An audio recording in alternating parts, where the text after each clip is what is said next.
Hello and welcome back to the Football Chat. Today we're going to be talking about Bournemouth, a side we don't often talk about, and mainly Andoni Iraola and why he is God. So, Bournemouth, big weekend for them, a comfortable 3-0 victory over the small team Manchester United. It was a great win for them, wasn't it, Harry? It was a brilliant win, and they've had back-to-back wins out of absolutely nowhere. Yeah, so Bournemouth, it's finally clicked. I predicted this at the start of the season, by the way. You can go back, watch the Premier League table predictions. I think I put Bournemouth like 10th.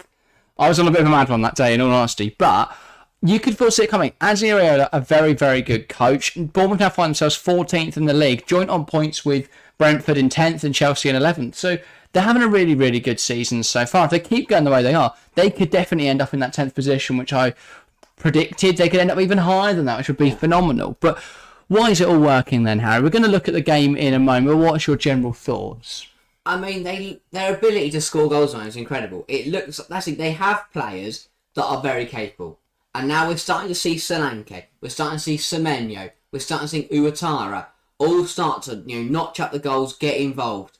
He was unlucky. Uatara was unlucky not to have a fourth to this game. So yeah, a 3-0 win. We could have. I'm going to start. We're going to talk about the game. I'm going to start by just prefacing this with United were terrible that season. We could have done another video on United, but we don't want to become the United stand. If you want to go back our video on United a few weeks ago about Ten Hag, we'd be saying the same things. Yeah. They're shit, they're going to lose. Bournemouth, though, nothing should be taken away from them because they were excellent. Now, what Bournemouth did so well is exactly why Unai Emery, or similar reasons as to why Unai Emery's had success, they sat really deep and just remained narrow.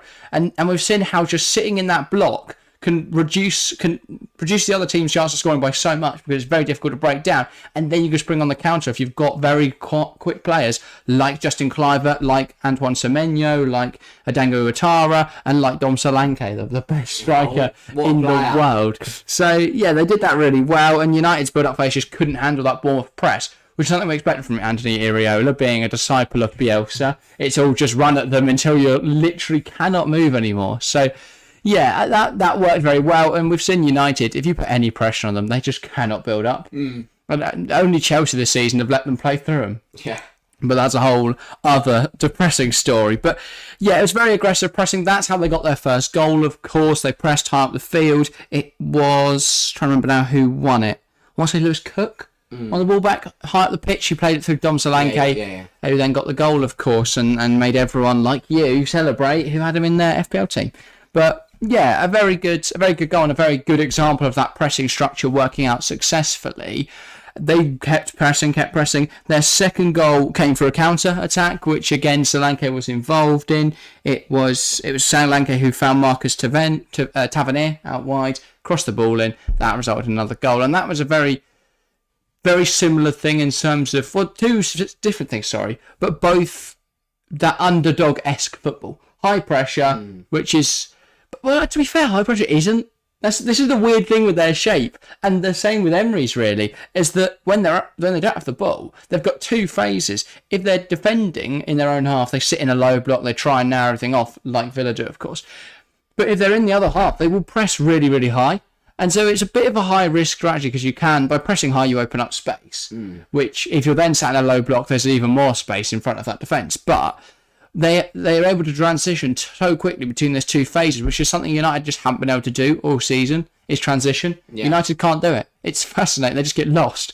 They run around and get completely lost. And against Liverpool this weekend, they're really going to struggle. But Bournemouth, absolutely excellent on the day. Not much to talk about in the final goal, just poor barking from United at a corner. And Marco Senesi, he's enjoying a very good scoring run, isn't he? But yeah, good from Bournemouth. Yeah, it was, and I think, as you say, it is a very risky way to play football, but once you've learnt the knack of it, it is really effective, and that's why they have struggled to get going this season. That's why they've lost a few games on a bit of a poor start. People had questions over Iraola, because the players hadn't learnt the system. It's like when Bielsa walked into Leeds. He didn't walk in there and overnight the players know how to play. Yeah. It is a system, or at least similar type of system, that takes training, that takes learning, and then to execute it is a different thing. It looks like Bournemouth have now started to get used to it, and they are now executing it and getting results. Yeah, you'll have to see it. Antoine Semenyo made a really good point last week when he was talking about the same thing. Really good comment, sorry. He was talking about how the coach's tactics have finally worked out. So referencing Iraola there, and I think there is a general feeling that Iraola is a very good coach, and he's taken time to implement his system. But now that he has, the sky's the limit for Bournemouth. And we're going to talk about how good Bournemouth actually are in a moment. But 2 wins now from 2 for Bournemouth. They haven't lost since their 6-1 defeat to Manchester City on the 4th of November. So a great run of 5, unbeaten in that time.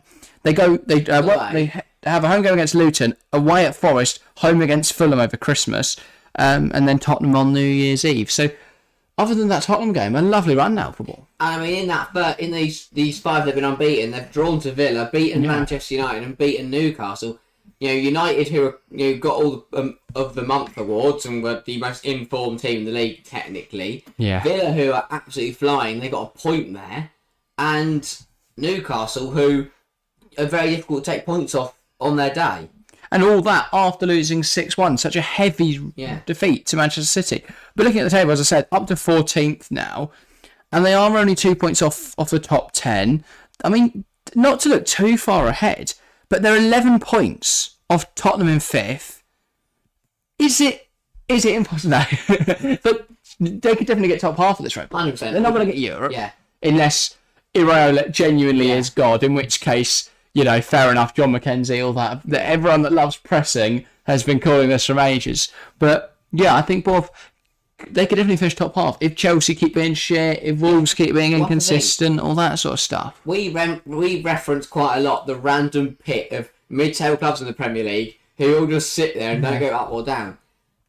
You can top those people by just being consistent, because as you say, Wolves, Chelsea, Brentford, all a very inconsistent side. I was going to say Fulham, but they've won 5-0 back-to-back now. I don't know what is going on over there. They're also going... We could have done a video on them, but the problem with doing that is I think Fulham are going to win 5-0 next week, so we'll wait. They're going to have time, aren't we? Herald Alex away, God. But I think if Bournemouth bring consistency, which they are showing, unbeaten in their last 5, they will easily get top 10 this year, because there are so many teams that just won't be. This is the thing, though. It's changed so quickly because Bournemouth were considered in serious threat of relegation. Yeah. Teams were saying, people were saying, you know what, Luton, they could get out of this because Bournemouth aren't doing great, Forest aren't doing great. Now Bournemouth have climbed up to 14th, they're level on points with Chelsea, which admittedly isn't that impressive. And they are on a -9 goal difference, but you can attribute a lot of that due to the fact they've played Man City this season. So, that's the thing, they're only 7 points off Brighton, considered one of the strongest teams in the league. They're 7 points off Newcastle, who are supposed to be one of the best sides in the league. They're 5 points off West Ham, who've had such a great season. And yet they're only 5 points out of Bournemouth, who've apparently not been great. They're only 8 points off ahead of Man United, who quite frankly are lucky to even have 8 points, Manchester United. So, I think that there's definitely a gap to exploit here for Bournemouth. They could definitely fight into that top 10, maybe even Europe if they're lucky. And you're right, they've shipped a lot of goals. They've shipped a lot of goals this year, but I think they'll stop doing that. And in terms of the goal difference, I mean, they've shown they can really score. 3 against United, 3 against Newcastle. Was it 2 against Palace?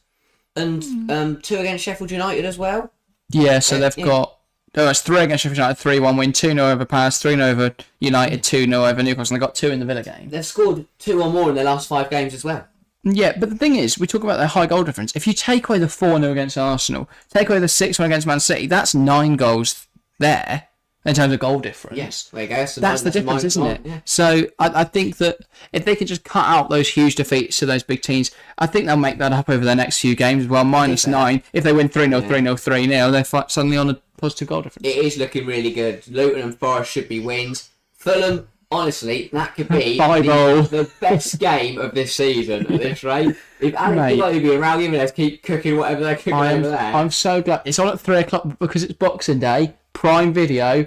I'm going to stick it on. 100%. We're sticking that one on. That Christmas cracker that everyone refers to when they think it's going to be one of the other games. Yeah, because people will put it on. People won't put it on because that weekend, that day, you've got Newcastle Forest in the morning, people watch. Then it's that or Sheffield United Luton.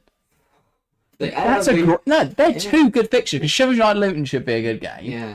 And then you've got Bournemouth Fulham, which is the best game in the league right now. I'm convinced of it. Honestly. But yeah, I'm glad that it's on Prime, I believe.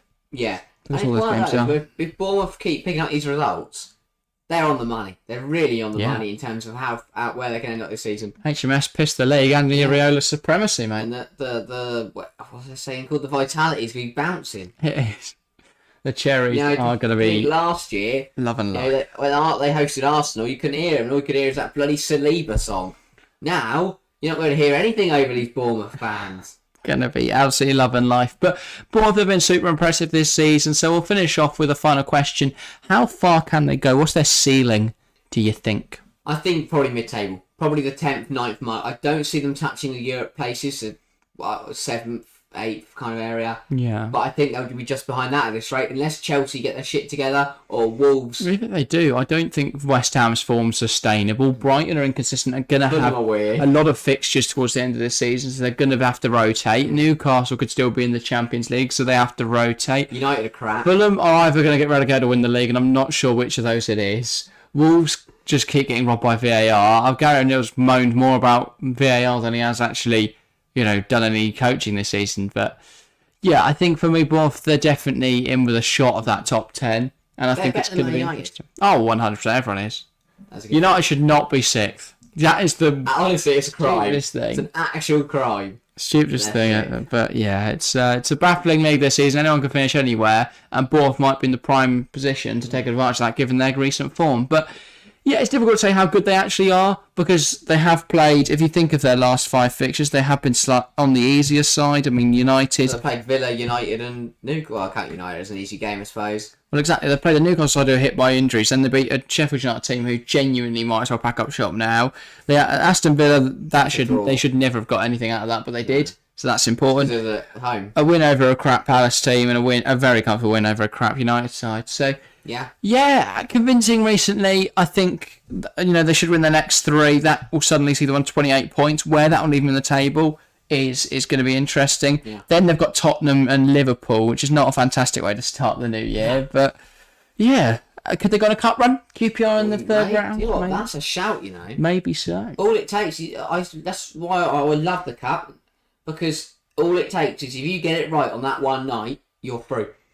That's all they've got. All you've got to do, doesn't matter who you're playing, if you get it right for 90 minutes, you knock them out. They can do Watford, get to the FA Cup final, lose 5-0. Yeah, 6. To City. Was it 6? Oh, sorry.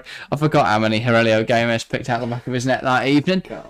But yeah, that's everything for today, I think. I'm sure there'll be Bournemouth fans watching this and you'll probably have your opinions on the season and of course, Andoni Iraola. If you want to give those in the comments below, please do. You can be more knowledgeable than us. We're watching from here and there's not many Bournemouth games on TV anyway, so a lot of our knowledge comes from watching clips and from listening to other people who can watch the game. So yeah, you'll probably have a greater insight. So get involved in the comments below. Give us your thoughts. Of course, if you are new around here, make sure to subscribe. We're hoping to hit 2K by the end of the year. Not sure how possible that's going to be now, but every subscription massively helps us out. And leave a like, of course, if you've enjoyed today's video. It helps push it out to a new audience. That's everything I want to say, though. Thank you guys very, very much for watching, and we'll see you next time. See ya.